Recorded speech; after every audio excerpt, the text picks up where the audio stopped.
Hi.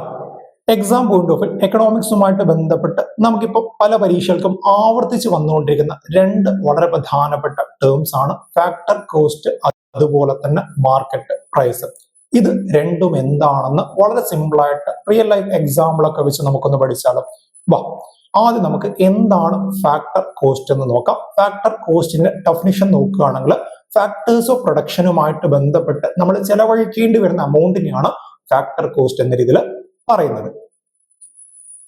അങ്ങനെയാണെങ്കിൽ എന്താണ് ഈ പറയുന്ന factors of production? Factors of production എന്ന് പറയുമ്പോൾ 4 കാര്യങ്ങൾ വരുന്നുണ്ട്. എന്തൊക്കെയാണ്? Land, labour, capital, entrepreneur. ഈ 4 കാര്യങ്ങളുമായിട്ട് ബന്ധപ്പെട്ട് നമ്മൾ ചെലവഴിക്കേണ്ടി വരുന്ന അമൗണ്ട്സ്. ഫോർ എക്സാമ്പിൾ, ലാൻഡിന് നമ്മൾ എന്ത് ചെലവഴിക്കും? ലാൻഡിന് നമ്മൾ റെന്റ് കൊടുക്കേണ്ടതായിട്ട് വരും. ഇനി ലേബർക്ക് നമ്മൾ എന്ത് കൊടുക്കണം? ലേബർക്ക് വേജ് കൊടുക്കണം. ഇനി ക്യാപിറ്റലിന് നമ്മൾ എന്ത് കൊടുക്കണം? ക്യാപിറ്റലിന് നമ്മൾ ഇൻട്രസ്റ്റ് കൊടുക്കണം. ഇനി അവസാനമായിട്ട് വരുന്ന സംരംഭകൻ അഥവാ ഓൺട്രപ്രണർക്ക് നമ്മൾ എന്ത് കൊടുക്കണം? സോ ലാൻഡിന് കൊടുക്കുന്ന റെന്റ് പ്ലസ് ക്യാപിറ്റലിന് കൊടുക്കുന്ന ഇൻട്രസ്റ്റ് പ്ലസ് ലേബർ കൊടുക്കുന്ന വേജ് പ്ലസ് ഓൺട്രപ്രണർക്ക് കൊടുക്കുന്ന പ്രോഫിറ്റ്. ഇത് 4 കൂട്ടിക്കഴിഞ്ഞാൽ നമുക്ക് എന്ത് കിട്ടും? ഫാക്ടർ കോസ്റ്റ് കിട്ടും. ഇനീഷ്യലി ഒരു പ്രൊഡക്ഷൻ നടക്കുന്ന സമയത്ത് ഈ ഒരു ഫാക്ടർ കോസ്റ്റ് നിർബന്ധമാണ്. അതിന്റെ കൂടെ നമുക്ക് എന്ത് കൂടെ വരും? Subsidies നൽകാറുള്ള government. സോ ഈ പറയുന്ന 4 factors of production plus subsidies ചേർത്ത് കഴിഞ്ഞാൽ നമുക്ക് എന്ത് കിട്ടും? ഫാക്ടർ കോസ്റ്റ് കിട്ടും. അതിലൊരിക്കലും ടാക്സ് ഗവൺമെന്റ് കൊണ്ടുവരുന്ന ഇൻഡയറക്ട് ടാക്സും കാര്യങ്ങളും വരത്തില്ല. അത് പിന്നെ എവിടെയാണ് വരിക? അത് മാർക്കറ്റ് പ്രൈസിന്റെ കൂടെയാണ് ആഡ് ചെയ്യുന്നത് അല്ലെ. For example, ready to sell ആയിട്ട് മാർക്കറ്റിൽ വിൽക്കാൻ വെക്കുന്ന സമയത്ത് അവിടെ എന്ത് വരും?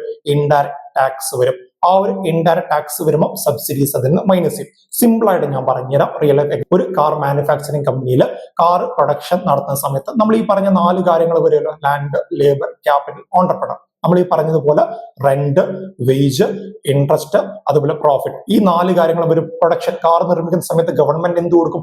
സബ്സിഡീസ് കൊടുക്കും അല്ലെ. അവിടെ ടാക്സും കാര്യങ്ങളും വരുന്നില്ല.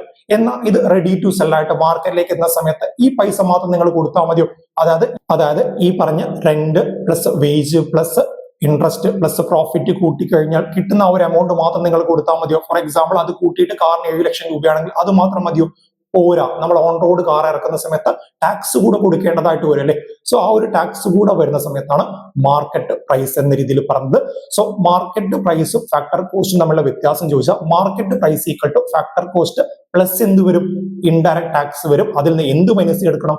അവിടെ ഇനീഷ്യലി കൊടുത്ത സബ്സിഡിയും കാര്യങ്ങളെ അത് മൈനസ് ചെയ്യണം. So market price equal to factor cost plus indirect tax minus subsidies. ഇത്രയേ ഉള്ളൂ കാര്യങ്ങൾ. Thank U.